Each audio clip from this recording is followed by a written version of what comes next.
Bien, amigos, es muy difícil conseguir un personaje que te pueda tratar los principales problemas de un sector, todos los problemas de un sector, o las soluciones de los problemas de un sector.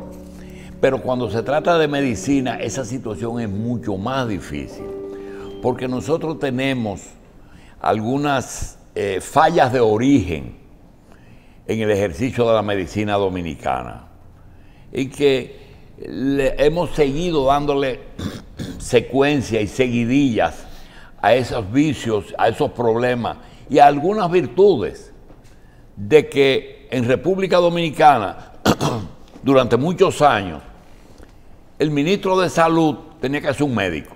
Muy bien. El director del Seguro Social tenía que ser un médico. El director de la Cruz Roja tenía que ser un médico. Y después vino el cuento del administrador. Pero los vicios quedaron en esos sitios. Y uno de los grandes problemas hoy se aumentan cuando hay una crisis de salud en el mundo y el laboratorio fabricante comienza a tener incidencia en todo lo que está debajo, que es investigación arriba, elaboración, fabricación, derechos, y desde ahí para adelante entonces viene laboratorios nacionales, distribuidoras, farmacias y médicos. Eso en el área de la industria farmacéutica. Si entramos en la imagen, tenemos que antes un médico te hacía una fluoroscopía, se quemaba las manos viendo una imagen en vivo de un tórax. Generalmente era el tórax, el pulmón, el corazón, los huesos, pero del tórax. Y después vino el rayo X, en que usted tenía mucho valor en cualquier parte del cuerpo con los rayos X, pero después vino algo que superó el rayo X, que fue la tomografía, la resonancia y la sonografía. Todo eso en poco tiempo ha puesto el mundo de patas arriba, porque el laboratorio y las imágenes se han hecho indispensables en el ejercicio de la medicina, indispensable. Y ahora se está hablando hasta de la informática. Nosotros tenemos problemas cuando vamos a un médico, el médico nos dice una cosa y uno dice, doctor, pero el internet dice otra cosa. Nosotros hemos invitado a una persona de esas que nos pueden hablar de cualquier tema de la medicina. Tiene juventud todavía, yo creo que todavía tiene juventud, y tiene experiencia. Nosotros no vamos a entrar en todas las áreas. Podíamos hablar de algunos hechos, costumbres que hay. Ahora mismo hay que hacer concursos que toman tiempo. Yo me pregunto, doctor Marcelo Puello, ¿tienen los hospitales el tiempo y los recursos disponibles para abrir un concurso y definir rápidamente si necesita un producto urgente sin tener en sus manos los recursos que la ley le da o el presupuesto que le asigna? ¿Cómo resolver esos problemas de día a día en 50 o 100 hospitales de tercer o cuarto nivel que tiene el Estado? ¿Cómo resuelve esos problemas con esta ley ahora que meten una camisa de fuerza a todo esto? Bueno, realmente muy buenos días, gracias por la invitación, siempre un placer poder estar aquí. Entrando en detalle, don Julio, realmente una pregunta bien fuerte, pero realmente no tenemos tiempo para tomar muchos temas de concurso para algunas cosas. Estamos en una emergencia sanitaria, estamos en crisis económica y de salud, porque la misma crisis de salud ha conllevado a una crisis económica que envuelve justamente al sector salud. Y realmente tener recursos frescos, recursos con experiencia y recursos especializados, realmente es urgente utilizarlos y tenerlo a la mano. Y realmente no es momento, como usted dice, para hacer concursos, para tomar decisiones, algunas decisiones desde el punto de vista administrativo, porque el problema es que las urgencias hospitalarias, el día a día de un hospital, realmente solamente se ve y se vive en los hospitales y en las gerencias de salud. Doctor, yo no lo voy a meter a usted en temas como evaluación del servicio sanitario en este momento, porque el mundo está patas arriba. Es decir, nada es suficiente. Él nos saca ahora de toda posible análisis, porque estamos en medio de una pandemia. Pero quisiera hablar de su especialidad. Y usted es un médico ortopeda, que no se trata de que estoy en el Darío poniendo un yeso, no. Se trata de todo, incluyendo un trasplante de cadera, es decir, la parte más, los avances más grandes que tiene la medicina en cualquier parte del mundo. Y yo le pregunto, ¿el médico ortopedista puede hacer qué porcentaje de su trabajo con un rayo X? ¿Cuándo necesita la tomografía y cuándo necesita la resonancia? El otro día vimos que hasta un equipo de Grandes Ligas tiene en el mismo estadio tiene un tomógrafo. Es decir, la imagen para el ortopedista, ¿en qué por ciento es vital? Realmente la imagen radiográfica es, en el caso de la ortopedia y la traumatología, 100% es necesario. Pero tenemos que partir de las necesidades y en el lugar en que estemos. Por ejemplo, para un hospital de traumatología, ver fracturas, ver lesiones, ver traumas, es importantísimo y tiene que tener rayos X, tanto para uso de los pacientes hospitalizados, para uso de las emergencias, e inclusive para tener un rayos X móvil en intraoperatorio para algunas tomas en decisión y toma de decisiones en cirugía. Y por eso, dependiendo de la economía de país, la economía de salud, entonces esos hospitales de traumatología deben de tener un intensificador de imágenes en por lo menos 1 o 2 en los hospitales de trauma, y por supuesto un hospital de trauma sin un rayos X, sin un tomógrafo y sin un resonador, realmente no estaríamos haciendo medicina de primer mundo. Pero todo va a depender, porque no podemos tener en todos los hospitales esa tecnología. Pero sí es necesario en los hospitales de trauma, por ejemplo, Darío Contreras, Juan Bosch, Cabral Ibáez, que son hospitales de trauma, sí necesariamente tiene que tenerlo, por la magnitud de los pacientes que reciben, y 100% siempre es necesario. Ahora bien, partiendo de la preparación personal de cada cirujano, no se debe o no debemos apartarnos de los conceptos básicos. Y todavía en República Dominicana, con los recursos que tenemos en el sector salud, todavía en muchos hospitales, teniendo un buen equipo de rayos X, se pueden resolver el 80% de los problemas de salud y el 80% de los problemas quirúrgicos. De ortopedia. Pero todo va a depender de que el mismo cirujano ortopeda no se aleje de los conceptos básicos y se vaya dejando enamorar de la tecnología, porque entonces cuando no tenemos la tecnología a mano, entonces nos tenemos que cruzar de mano. Y es una de las preocupaciones que veo con muchos cirujanos recién graduados, muchos cirujanos jóvenes, que entonces cuando se dañó el equipo de rayos X o se dañó el intensificador de imagen, no pueden operar la cadera. Sin embargo, nosotros nos formamos y no teníamos ni intensificador de imágenes, ni teníamos tomógrafo en el hospital. Bien. Y todavía recurrimos justamente a los conceptos básicos para poder realizar los procedimientos. Doctor, en el pasado yo recuerdo que la mayor cantidad de cirugías ortopédicas se hacía para reducir fracturas, es decir, para poner los huesos en el sitio que tenían que ir. que se desviaron con el accidente o con cualquier cosa. Luego teníamos el clavo que mantenía el hueso en la posición, porque solo con la musculatura y con los ligamentos pues tendía a desplazarse. Eso lo veíamos. Y cuando se hablaba de la espina, de la espalda, que siempre fue del ortopedista hasta que llegó la super especialidad que fue el neurocirujano, que no es una especialidad tan vieja.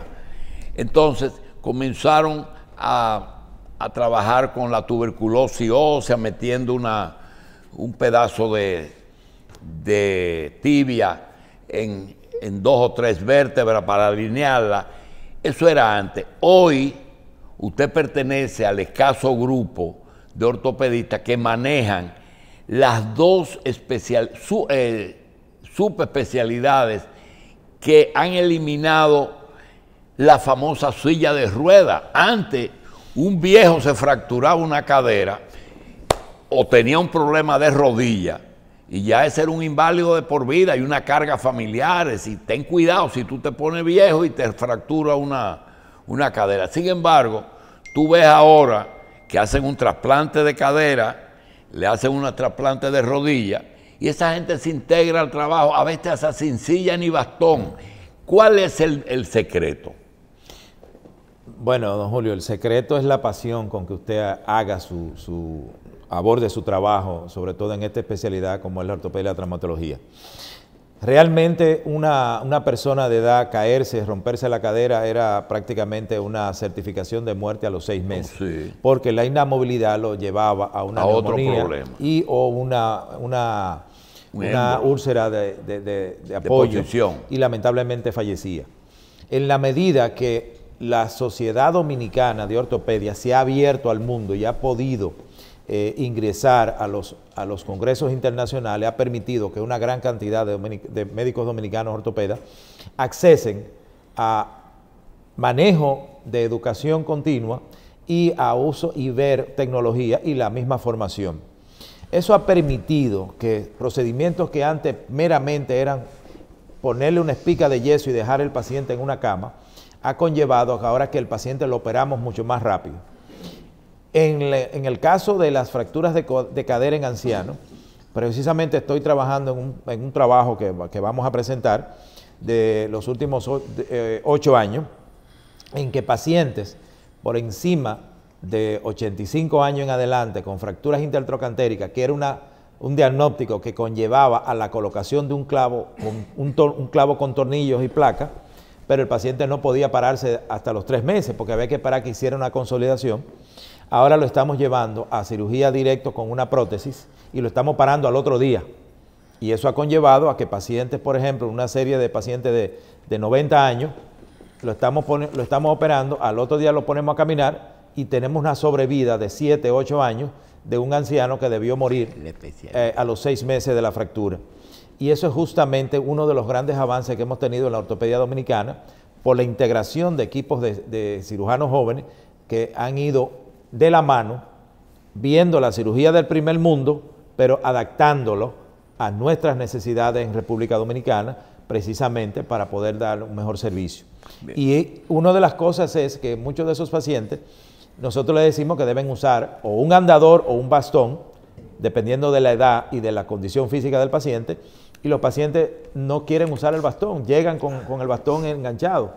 Y eso nos da mucho placer, porque, por ejemplo, la última paciente que me llegó, una señora de 90 años, que vino al país a visitar a sus nietos, y al segundo día se cae y se rompe la cadera, me la traen del interior, la operamos, y a los 7 días tenía que viajar a Miami, a donde vive, y sencillamente se montó en su avión y se fue operada. Bien, pero, doctor, 15 minutos que nos quedan, o 2 horas de programa, o un canal hablando de lesiones óseas y de ortopedia, es insuficiente, porque son demasiadas cosas. Nosotros podemos preguntarle, en los avances, las prótesis, ¿quién es el héroe? ¿El que coloca las prótesis o el que investiga cuál es la prótesis, el que esa rodilla la habilitó, esa cadera, esa cabeza de fémur? ¿Dónde ocurren esas investigaciones? Realmente todo tiene que ver con un equipo, porque yo como cirujano no puedo colocar la prótesis si el ingeniero metalúrgico no me la prepara. Entonces es un equipo, una integración. Ahora, el héroe, el que pone el dinero para hacer la investigación, para crear los pares de fricción y hacer una prótesis que sea biomecánicamente más anatómica para la utilización y la colocación del paciente. Pero también necesitamos el anestesiólogo que nos garantice un tiempo quirúrgico con estabilidad del paciente y el equipo de cirujanos para poder colocar la prótesis. Bien. Pero a eso se agrega en el posterior la ayuda de los médicos rehabilitadores y fisiatras, o sea que es un gran conjunto de trabajo. Es un equipo. Sí, doctor, pero mire, de donde yo recuerdo, me ocurrió una vez que cada día le acreditan más funciones al sistema óseo y te dicen, no, porque en la médula es que se produce la formación de tal tipo de linfocitos o tal tipo de glóbulos rojos, y tú ves, bueno, está bien, y que eso se irriga.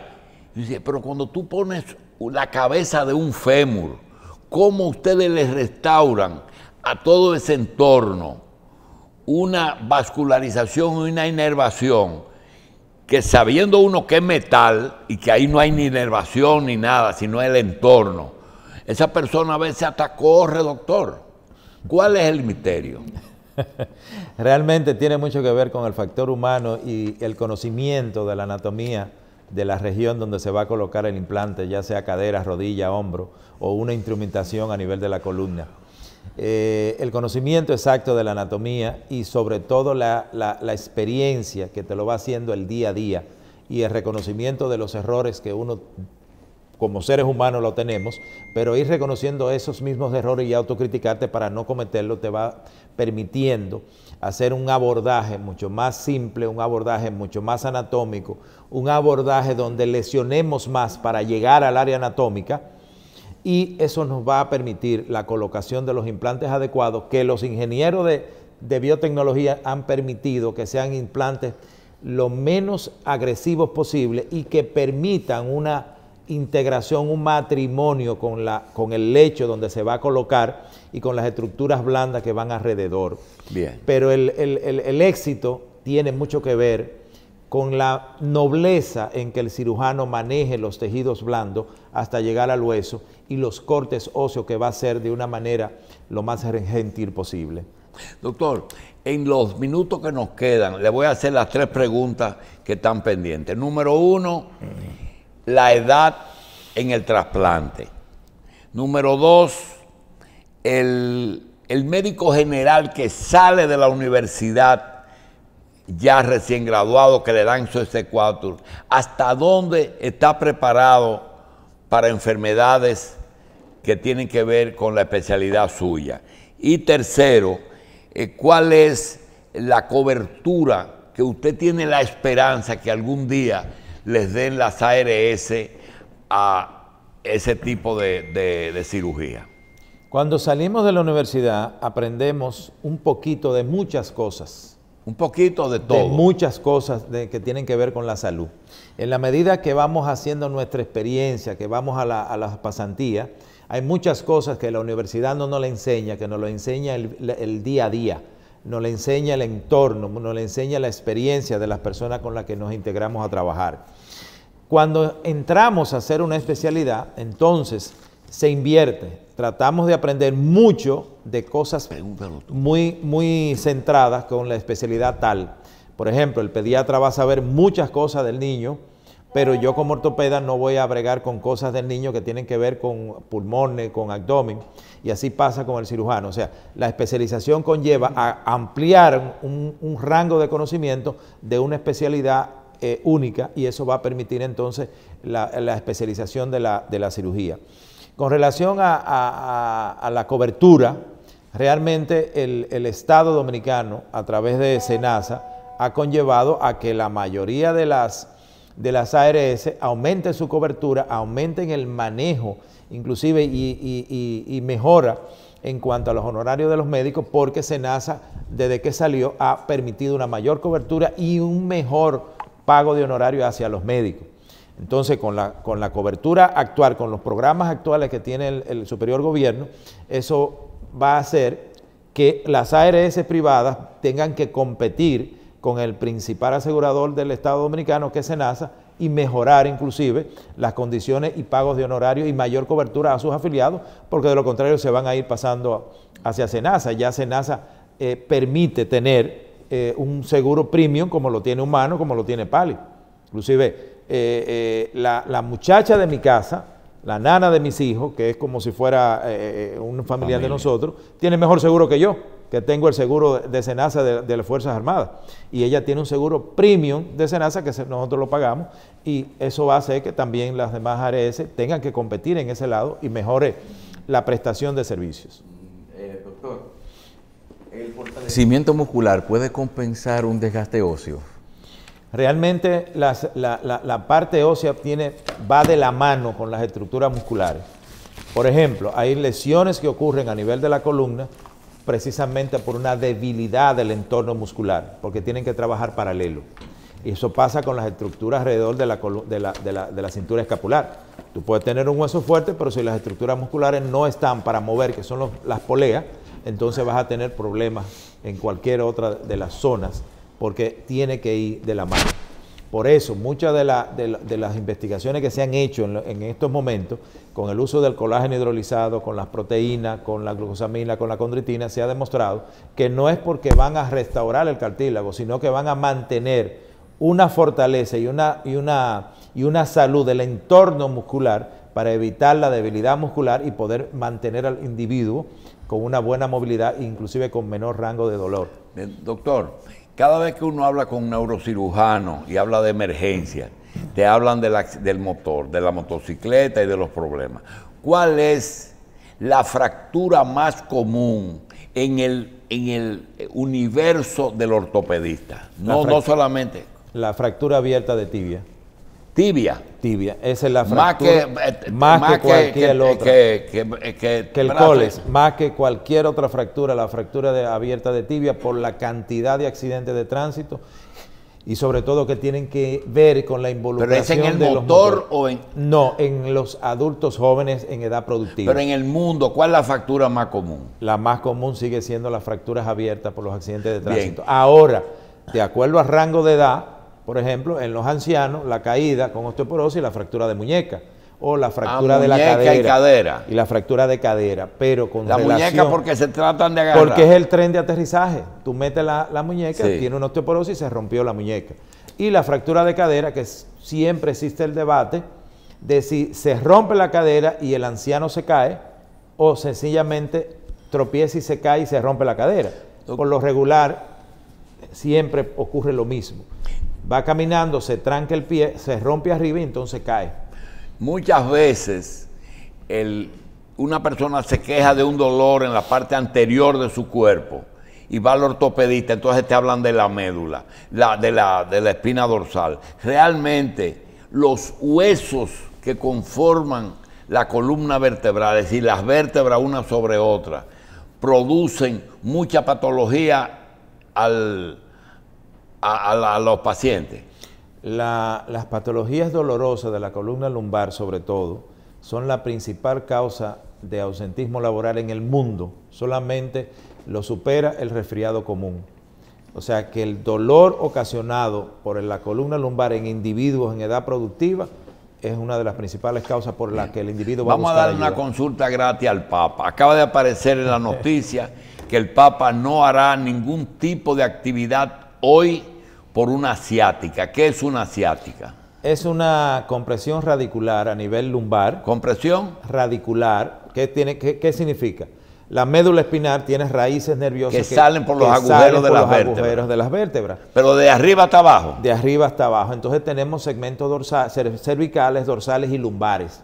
Cuando hablamos de una ciatalgia, es porque la raíz del nervio, una de las raíces del nervio ciático a nivel de la columna lumbar, que puede ser nace ahí. que nacen ahí, puede ser, generalmente la más común son L3, L4, los espacios, L4, L5, L5, S1, S1 es la primera vértebra sacra.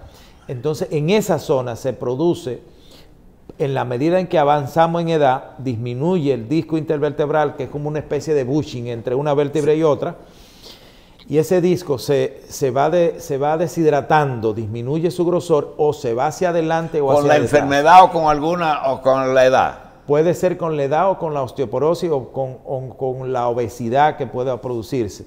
Entonces esa raíz se va hacia el canal medular y entonces puede comprimir la raíz del nervio ciático.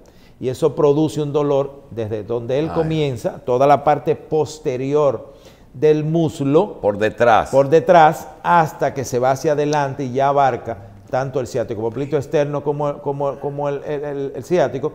Y entonces puede, dependiendo del nivel, un dolor que va desde la punta del dedo hasta aquí arriba. ¿Qué es la cola de caballo? La cola de caballo es justamente por debajo de la médula, donde ya se forman, salen todas las raíces juntas como si fuera Pero una por cola. el sacro. A nivel de los agujeros del sacro, por supuesto. Y está cerca de del El ciático. ciático está más arriba. Muy arriba. No tanto, prácticamente uno al lado del otro, pero por segmentos, dividido en segmentos. Ya la cola comienza en la segunda vértebra sacra. La gravedad de una afección de poliomielitis en el pasado dependía de la altura de la lesión. De la altura de la lesión. O una cosa, ¿qué producía la muerte? La altura, es decir, cuando paralizaba, ¿qué?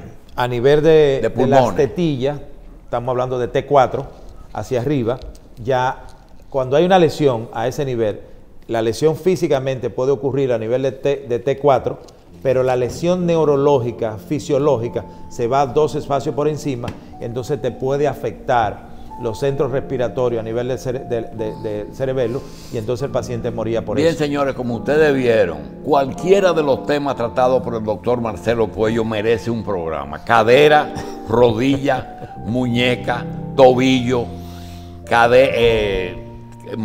columna vertebral, osteoporosis mencionó. Gracias, doctor. Y venga todos los días y fiestas de guardar. Gracias a ustedes.